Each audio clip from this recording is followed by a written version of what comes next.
இன்றைக்கி நாங்கள் போனதுலேயே ரொம்ப அருமையான ஒரு கோயில் இதுன்னு சொல்லணும். செட்டிநாடு நகரத்தார்கள் கோயில் ரொம்ப விசேஷமானது. அதோட ரொம்ப முக்கியமான ஒரு கோயில் அப்படின்னா இந்த வைரவர் கோயில். வைரவன்பட்டி நிறைய பேருக்கு தெரியுமான்னு தெரியல. பிள்ளையார்பட்டிக்கு ஜஸ்ட் பக்கத்தில் இருக்கும். பிள்ளையார்பட்டி போனவங்க விசாரிச்சுட்டு இந்த வைரவன்பட்டிக்கும் ஒரு தடவை போயிட்டு வாங்க. காலபைரவருக்கு தனி சந்நிதி, அம்மனுக்கு சிவனுக்கு தனித்தனி சந்நிதி இருக்கும். செட்டிநாட்டு நகரத்தார்கள் மெயின்டைன் பண்ணக்கூடிய ரொம்ப அருமையான ஒரு கோயில்.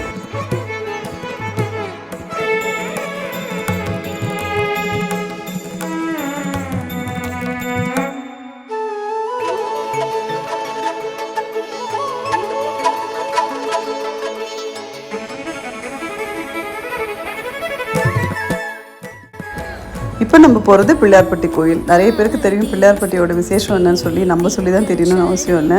ஆனால் அங்கே போனால் ஒரு நிம்மதி கிடைக்கும் பாருங்கள். அது வார்த்தையில் சொல்லவே முடியாது. இந்த தடவை ரொம்ப ஸ்பெஷலாக அங்கே எல்லா அபிஷேகமும் பார்க்கக்கூடிய ஒரு அற்புதமான ஒரு அமைப்பு இருந்தது. ரொம்ப